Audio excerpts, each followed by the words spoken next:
साहेब जगातली अशी एकच जनाबाई आहे की तिने देव पाहिला म्हणजे घरी यायचं नाही. आमच्यासारखी कीर्तनकार रवी महाराज दरवर्षी जातो आपण, पण देवदा काय काय घर पैत चला आपला कीर्तन वाटत राहणार आहे की नाही. मला लोकांची मानसिकता आहे. पण जनाबाई म्हणते बाबा मला घरी यायचं नाही. बाप म्हणतो जणी राशील कुठे म्हणे मंदिरात, म्हणे खाशील कुठे म्हणे मंदिरात, म्हणे झोपशील कुठे म्हणे मंदिरात. बाप तो बाप आहे. 5 दिवस बाप पंढरपुरात थांबलाय. परिणाम माझ्याकडे बघा, फार शिकण्यासारखं उदाहरण. टाइमपास साठी सांगत नाही पानसबलकर, कोणाला म्हणण्याचा अधिकार मी देव घरी आणलाय कसा आणलाय याच्यासाठी उदाहरण. देव घरी कसा आणला जातो. 5 दिवस बाप मंदिरात थांबलाय. एक साधू अखंड भजन करत असताना पाहिला. त्या साधूचं नाव आहे नामदेव महाराज. जनाबाईचा हात घेतलाय नामदेवरांच्या हातात बापाने हात दिला आणि बाप निघून गेला. परिणाम आहे का याच्या मागे सुद्धा शिकण्यासारखा आहे. नामदेवराय सोडून पंढरपुरात तात्या कमी लोक होते का? पण बापाला माहिती होतं माझ्या मुलीचा हात जर दुसऱ्या व्यक्तीच्या हातात गेला तर कदाचित जीवन भरकटू शकतंय.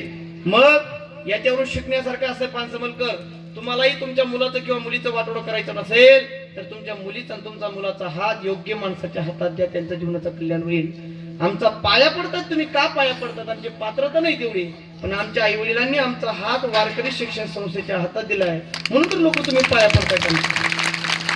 आमचा हात जर वेळ खेळकरच्या हातात गेला नसता तर भैया साहेब कोणी पाया पडला नसता. आहे की नाही? मला हात चुकला की जीवन भरकटत आहे. म्हणून तुम्ही शिका. नामदेवरांच्या हाताचा हात दिला, बाप निघून गेला. नामदेवरांनी डोळे उघडवल्यावर कोणाची पोरगी आहे?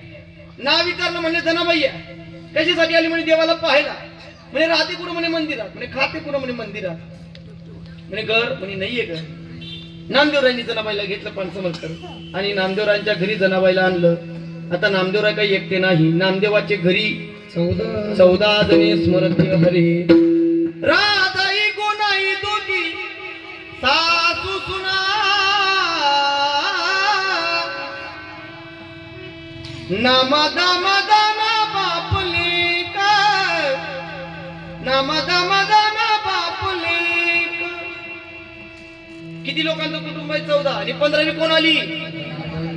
जनाबाई. अपडेट राहावर का फार गोडे बघा. जनाबाई आली होती पंढरपुरात कशासाठी? वा म्हणजे बरं आहे बरं का. जनाबाई आली होती मंदिरात देवाला पाहायला का लाडकी बहिणीला फॉर्म भरायला? जनाबाई आली होती देवाला पाहायला, देवाला भेटायला. या वाक्याला अंडरलाईन करा. एकच वेळा मंदिरात गेली, पुन्हा जात आलं नाही. नामदेवरांच्या घरी जनाबाई आली. आता नामदेवरांचं घरच आपलं घर केलंय. पहाटे जनाबाई उठली, आंघोळ केली, निघाली मंदिराकडे देवाच्या दर्शनाला. मागून नामदेवरांच्या आईचा आवाज आला, जने अगं कुठं निघाली? म्हणले मंदिरात आधी देवाला पाहायला. 14-15 लोकांचं कुटुंब आहे. स्वयंपाक करावा लागेल. लागली स्वयंपाकाला, भांडी करायला लागली, धुणी करायला लागली. 12 वाजले. 12 पुन्हा तयारी केली, पुन्हा मंदिरात निघाली. पुन्हा मागून आवाज आला, जने अगं कुठं निघाली? म्हणले मंदिरात जाते देवाला पाहायला. 14-15 लोकांचं कुटुंब आहे. गौऱ्या करावे लागतील, सरपण करावं लागेल. संध्याकाळ झाली, पुन्हा निघाली. अगं कुठं निघाली? देवाला पाहायला जाते. अगं संध्याकाळचा स्वयंपाक, संध्याकाळची भांडी. परिणाम झोपायला 12, उठायला 3. झोपायला 12, उठायला 3. पानसमलकर कशासाठी आली होती? देवाला भेटायला, देवाला पाहायला. पण एकच वेळा मंदिरात गेली, पुन्हा जाता आलं नाही. कामामध्ये व्यस्त झाली. दळण धुणं भांडी गौऱ्या, दळण धुणं भांडी गौऱ्या. परिणाम झोपायला 12 वाजायचे, उठायला 3. झोपायला 12, उठायला 3. उठायला किती? उठायला 3. आताच्या जनाबाईला थोडस जड जाईल. 3 उठायला 3 वाजायचे. माझी जनाबाई एकटी पहाटे उठायची, जात्यावर बसायची. फार शिकण्यासारखं पानसमलकर.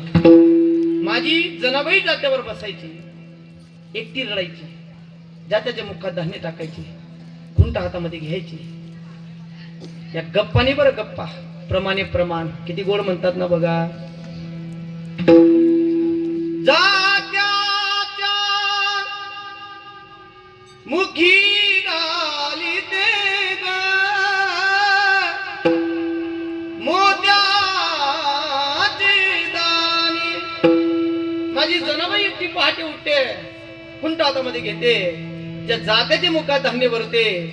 दोघं डोळ्यातून अश्रू येत आहेत आणि देवाला बोलवते. देवा, बाप सोडला देवा तुमच्यासाठी, घर सोडलं देवा तुमच्यासाठी. देवा मी तुम्हाला भेटायला आली ना देवा, ये ना देवा मला भेटायला, ये ना देवा मला भेटायला. रडायची जनाबाई आणि देवाला विनंती करायची, येई गा तू माय बापा पंढरी कराया, तुझं वीर चिनवाटी शिनादाली काया विठ्ठला माय बापा जोर जोराने